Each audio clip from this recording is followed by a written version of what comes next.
Hi, my name's Jeannie. If you are new, welcome to my channel.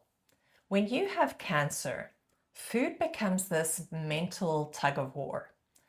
You want to stay alive as long as possible. You want to eat right, make smart choices, protect your body, reduce risks. But when your time on earth is limited, you also want to turn to comfort foods. For me, that is candy and pastries in particular. I don't crave pizza very often. I don't like soda. And French fries, take them or leave them. But how much are those bad foods shaving off your life? Days? Weeks? Months? A single cookie is not going to kill you. But when you cannot moderate, that's me, every single visit to the store is a temptation. I cannot eat a single block of chocolate. I have to flatten the entire thing in one go, no matter how big the bar is. If I make a dozen muffins, they're gone within 2 days. One day, if my husband isn't around. But when you are living with cancer, eating those wrong foods absolutely can make things harder for your body. Certain foods contain actual carcinogens. Others increase the inflammation in your body. And certain foods put extra strain on organs that are already struggling to keep up. For example, in my case with myeloma, kidneys are an issue. So today we're going to look at the four most common cancers. That is breast cancer, lung cancer, prostate cancer, and colorectal cancer. I am not going to suggest that you eat quinoa and kale for the rest of your life. I hate both, and I'm not going to start eating them no matter how healthy they might be. But if you arm yourselves with facts, you can make better choices. And always remember, we strive for progress, not perfection. I'm going to be throwing a lot of facts and figures at you today, but I think it is important to realize just how much our diet affects our chances of survival. I am also not capable of keeping anything in my head for more than 5 seconds. So I'm going to be reading those studies to you. Sorry for that. When you have breast cancer, diet has a very strong effect on outcomes. Take alcohol. I'm not talking about alcoholism. I'm talking about patients that get to the end of a tough day and say, I need a glass of wine, or I need a stiff drink. Alcohol is a group 1 carcinogen. That's the category where there is the strongest evidence of a link between the substance and cancer. It includes things like tobacco, asbestos, processed meats, UV radiation. Of course, not all of those things are equally dangerous. Bacon is not as bad as tobacco, but there is still a strong link between that substance and cancer. For breast cancer specifically, alcohol definitely increases your risk of getting breast cancer. Remember, you cannot say alcohol causes breast cancer because there are hundreds of thousands of people who drink alcohol, even in large quantities, and they never get breast cancer. But your chances of getting it, your risk, increases with alcohol consumption. For women who've already had breast cancer, studies on recurrence are mixed. But since it's a known carcinogen and it increases the production of estrogen, it's better to just steer clear. Then there's processed meats. I don't know about you, but I used to think that deli meat contained one ingredient, meat. Maybe a bit of salt thrown in there too. Turns out ham, bacon, sausage, deli meats, all of those things are also group 1 carcinogens, up there with asbestos. Eating these foods is a risk factor for any kind of cancer, but particularly colorectal cancer. Processed meats are incredibly damaging. We'll go into that in more detail later. Then there's sugar. Sugar does not feed cancer. That is not scientifically accurate, no matter what the internet tells you. High intakes of sugar and refined carbs spikes your insulin, and that can lead to weight gain and it can cause insulin resistance. That is why it's important to limit flavored yogurts, sweetened coffee drinks, pastries, bread, muffins. Those things all matter. What about high-fat dairy? A Kaiser Permanente study found that breast cancer survivors who consumed 1 or more servings per day of high-fat dairy had a 49% increased risk of dying from breast cancer. That is huge. In a different study, early-stage breast cancer patients who ate a low-fat diet had about a 24% lower risk of recurrence overall, with stronger effects in ER-negative disease. When we are talking about diet, we also have to consider cooking methods. Cooking at high temperatures, so grilling, broiling, pan frying, deep frying, those things all create carcinogenic compounds. Those compounds can damage DNA and increase mutations, and they are strongly associated with risk of cancer. Now let's look at lung cancer. High intake of processed meats and red meat are closely associated with an increase in lung cancer risk.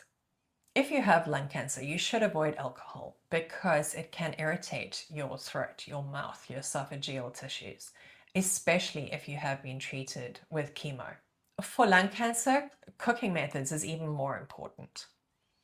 In Asian countries where high heat stir frying and deep frying are common, researchers found that women exposed to cooking oil fumes long term had as much as 3 times higher risk of lung cancer, and that's even if they didn't smoke.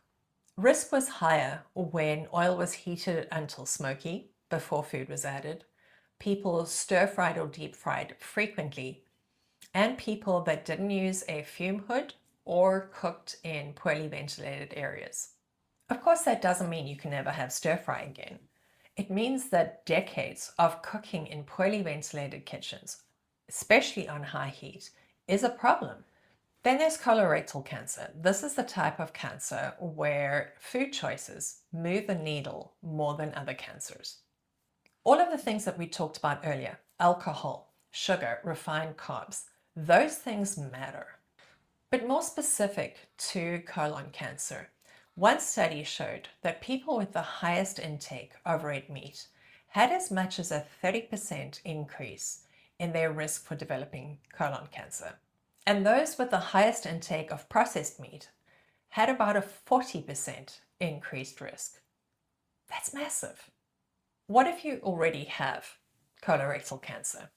There is no strong proof that eating large amounts of processed meats has any effect on the risk of recurrence or relapse. Drinking alcohol is similar in terms of overall risk and risk of recurrence. Even a moderate amount of alcohol has been linked with an increased risk of getting colorectal cancer, especially in men. But whether alcohol affects recurrence is still unclear. Lastly, fiber is your friend. There is strong evidence that shows people who eat more fiber have lower rates of colorectal cancer. Stage 3 colon cancer patients whose diets were more Western, the type of thing you and I eat, were about 3 times more likely to have their cancer come back or die compared with people eating less Western diets. And for non-metastatic colorectal cancer survivors, adding just 5 grams of fiber had a 22% lower mortality rate. And if you are eating foods that introduce carcinogens like processed meats or charred meats, fiber adds bulk to the stool, and that speeds up transit time. This means that harmful compounds have less time touching the inside of your colon. Less time, less DNA damage, lower risk of cancer developing. What's important is to know that you cannot get this effect from taking supplements. You have to eat actual roughage in order to get the benefit. Lastly, let's look at prostate cancer.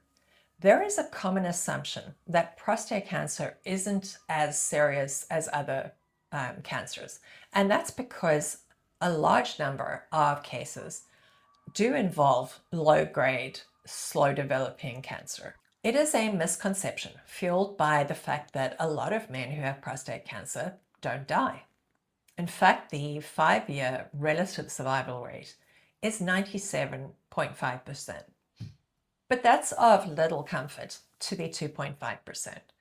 When you tell somebody that you have prostate cancer, they may assume that it's not serious, that you'll get treated and you'll be fine, and that the diagnosis isn't life-ending. And that has got to leave you feeling alone. Compared with colorectal cancer, the link between diet and an increased risk of developing prostate cancer is a lot less clear. For most individual foods like red meat, processed meat, sugar, grains, coffee, alcohol, the data are too inconsistent to say that they clearly raise or lower your risk of developing prostate cancer. But that changes after diagnosis. It's been shown that men who drank more than 4 servings per week of whole milk after prostate cancer diagnosis had about a 50 to 70% higher risk of progression or death. 50 to 70% higher risk of progression or death. And in men with localized prostate cancer who ate the most plant-based diet, had roughly a 50% lower risk of progression and recurrence compared with men who ate a typical Western diet. Those numbers are insane. Being overweight or obese doesn't help. It has consistently been linked with higher risk of advanced or lethal prostate cancer. I found this one fascinating. Height isn't connected to total prostate cancer risk or the development of slow-growing tumors. But height has been linked to an increased risk of being diagnosed with aggressive prostate cancer or dying from it. For every almost 4-inch increase in height, men were 21% more likely to be diagnosed with high-grade prostate cancer and 17% more likely to die from the disease. Why?